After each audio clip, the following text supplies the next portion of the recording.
yesterday about the physicality being a little bit more similar than maybe people would have expected between the Michigan and Notre Dame games. There's more of a gap assignment issue. I guess I wonder, what was your sort of perspective on that, and why do you think maybe some of those gap assignment issues are still happening this season? Yeah, there's definitely snaps. I felt like we watched, and we were the most physical group. Their snaps, and they were.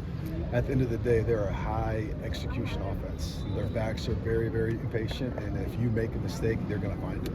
So you have to just do your job. And I know there's times, especially when the back's being patient, you want to press and you want to try and beat him there, but just do your job, because when you don't, they find it. And there's a couple times we didn't do our jobs, the back found it. How frustrating was that?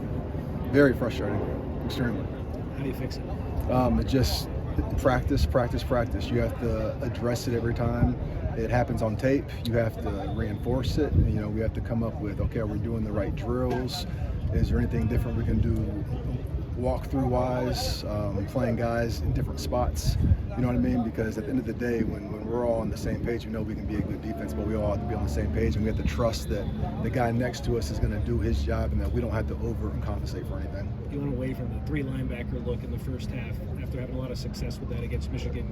Why'd you go away from it? And just what were your thoughts on how that group performed?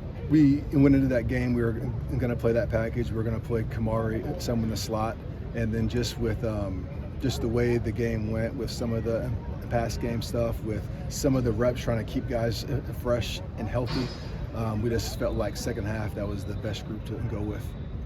Last bye week, you wanted to get back to the fundamentals. You mentioned tackling specifically. What have been some of the teachable moments in the game since that last bye week? Still tackling. It's block destruction, getting off blocks, and tackling, and communication. Those are three things that no matter what defense we call, no matter what scheme you're in, you have to be able to do those things at a high level. So that's something that we always just go back and really emphasize this week. Is that something you dedicate time to during practice? You do more drills than usual for that? Yes, we have extra indie time, so it's in that extra indie time we'll do circuits, different drills, because we're not in game planning for a team. When we meet, we watch practice obviously, but then you have extra time just to emphasize different things. So it might be okay, this is a tackling day, different types of tackling, showing good examples, bad, showing the drills carry over to the tape. Next day might be block destruction, but just picking out different things we can, say we got better at this today. What have you seen from the inside linebacker play kind of throughout the year, and then especially in that game? And what are next steps kind of for that group? I feel like, individually they've all gotten better. I feel like from a fit standpoint, we need to be more downhill. We need to be more physical. It needs to be on a more consistent basis. I know the guys can do it. We just need to do it more often. Is there a sense of urgency this week to try to get Kamari back to his natural spot, have someone else emerge at nickel, or? Yeah, we're trying to get as many guys reps there as we can. When we feel better about that spot, we would love to be able to move him around like we have in the past. And we moved him around some more this past game, but not quite like we have. So I think, the more reps these young guys get, because we have a lot of guys who are getting reps, but, they might be getting 10 reps a game or 15 reps a game. Weeks like this, you could really pour into them, and, they're starters this week.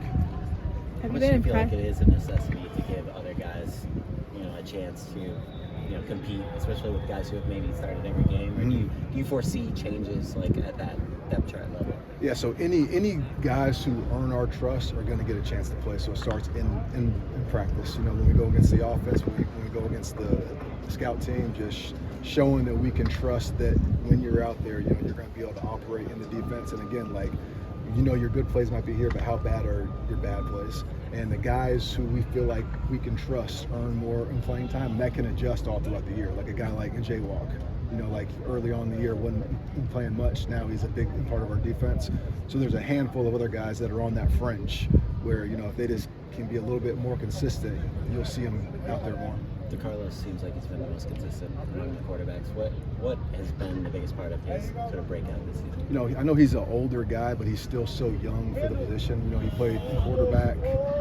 When he was at Mississippi State, he did nothing but press. So I remember when I first got here, Coach Belk used to spend time with him after practice, teaching him how to backpedal. So, he's very, very raw at the position. You just see him continue to get better. And he still has ways to go, but he's just been more consistent. He's been communicating well. He's been tackling, and we feel like if he can continue to get better and better and better, he's going to help us a lot. What's been the mindset of the guys post-loss and then heading into the bye week? Have you been impressed with practice so far post-loss?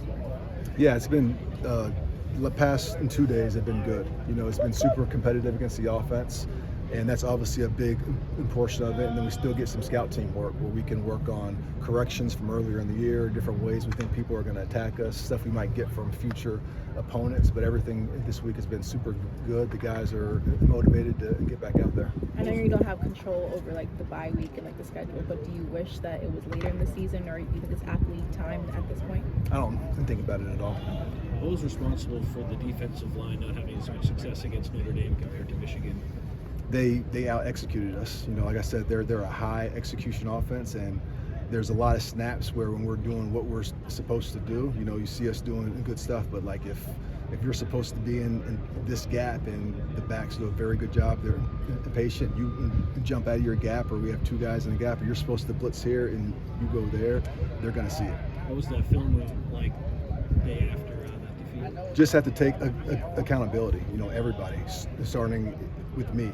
Here are calls I wish I could take back. All right, now here are times where you're supposed to be doing this, and you just have to address everything, and you have to do it in front of the entire group. Because at the end of the day, we're not coaching individuals, we're coaching positions. So if we're making a coaching point to Dez at Mike, that same coaching point is to Tamir.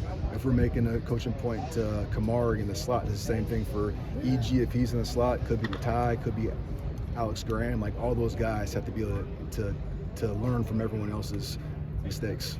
Stuart Mark? Was that balance in a game like that between running what you did, and then you hear a lot when a run game is going to load the box, stack the box? How do you manage that balance against a team like that? They were super explosive on the ground and in the air, so we knew they were going to attack us both. At the end of the day, when you can stop the run, it helps you do a lot of other things. When you're not stopping the run, it makes it harder to help guys at different positions. So that's always the priority. Thank you, Coach Lynn.